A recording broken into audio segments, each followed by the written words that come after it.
Well, hello everybody and welcome to Chef's Baking Blog.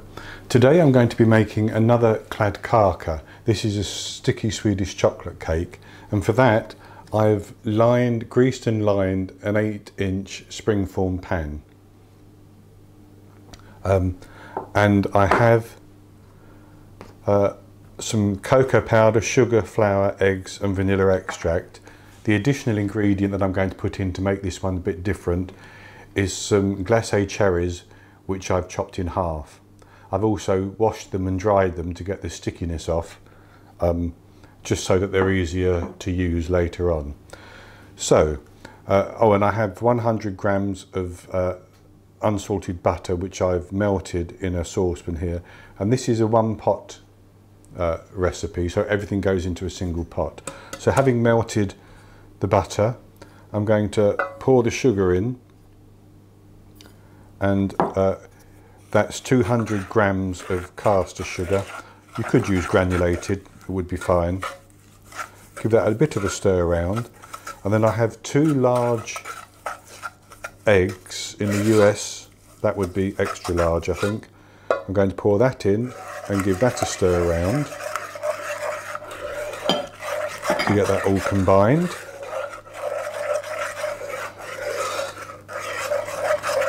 And then I'm going to pour in a teaspoon of vanilla extract.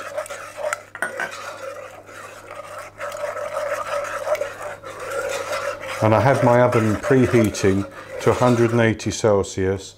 That's 160 Celsius with a fan, or 350 Fahrenheit. Right, and I'm going to add in 70 grams of plain flour and 30 grams of cocoa powder.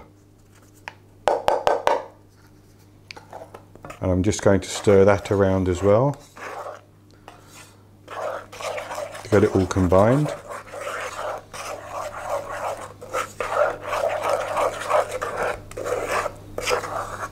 This is a very, very easy cake. It doesn't rise very much. It's supposed to be nice and sticky inside.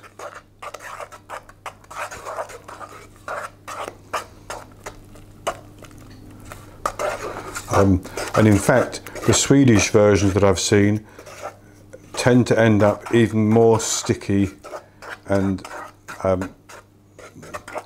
than my version. And I prefer it where it's actually cooked out just that little bit more, so that it holds its shape when you pick it up to eat it.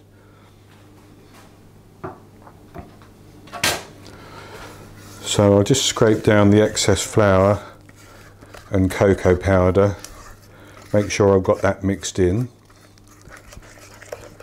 and I'm going to give it a good mix to break up as many lumps as I can, but there will be some lumps in it, doesn't matter.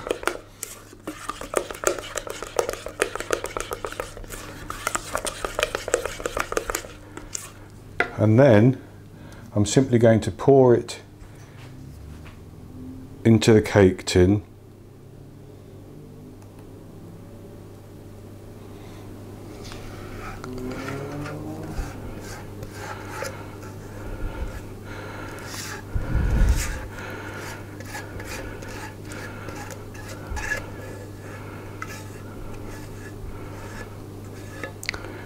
Nice and gloopy, as you can see.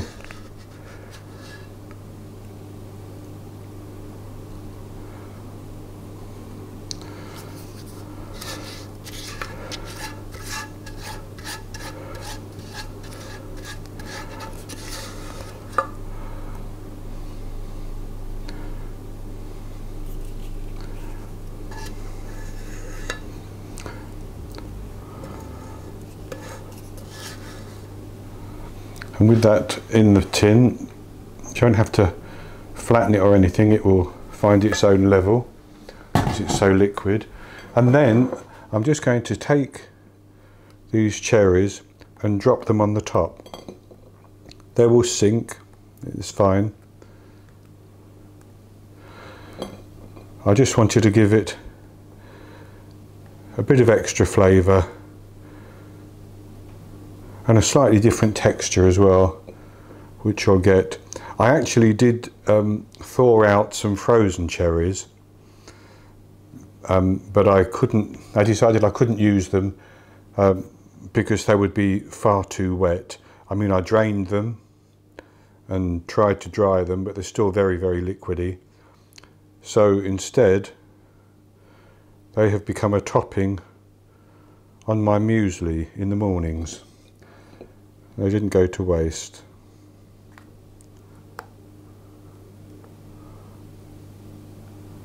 And this, I've actually chopped 100 grams of cherries here. It was a bit of guesswork.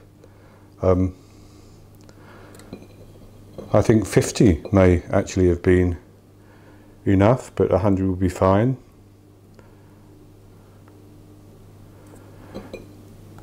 And with those in, I'm going to put this in the oven and I'm going to bake it for between 18 and 20 minutes.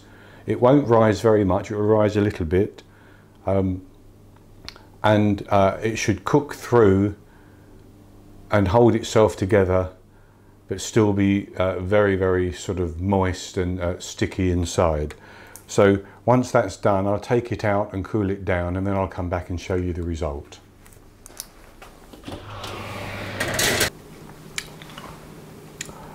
So our Kladdkaka with the cherries is now baked. It's not as dark as the last one I made, but I think I actually added some additional cocoa powder into that one. I've sprinkled a little bit of icing sugar on the top, and I'm just going to cut into it. I baked this for exactly 20 minutes.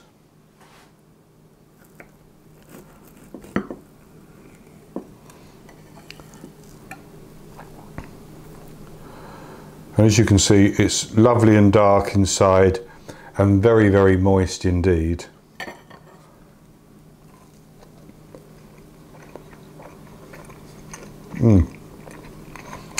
Oh,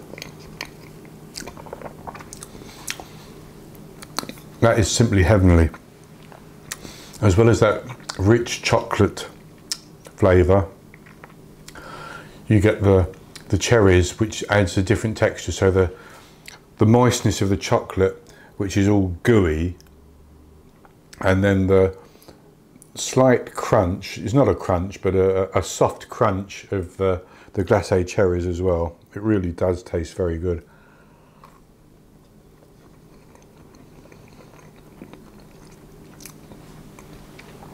So I thought the first one I made, which was just with the chocolate, was good, and I think this is even better because it has the cherries in it. So, very simple recipe, easy to make, all in one pot, not lots of washing up afterwards. If I was you, I'd give this one a go as soon as possible. Friends who have made the original one, I have one friend who's made it 4 or 5 times already, who thinks it's wonderful and so easy to make. So certainly give it a go. If you've enjoyed this recipe, please give me the thumbs up below the video and click on the button to subscribe to my YouTube channel, where you'll see all my other videos. In the top right hand corner of the screen there's an eye which you can hover the cursor over and click on it, and you'll get a drop down to the recipe for this video, or there's a link below the video for a recipe as well. And that's it for today. I'll be back with you again in the near future with another recipe. So until then, happy baking.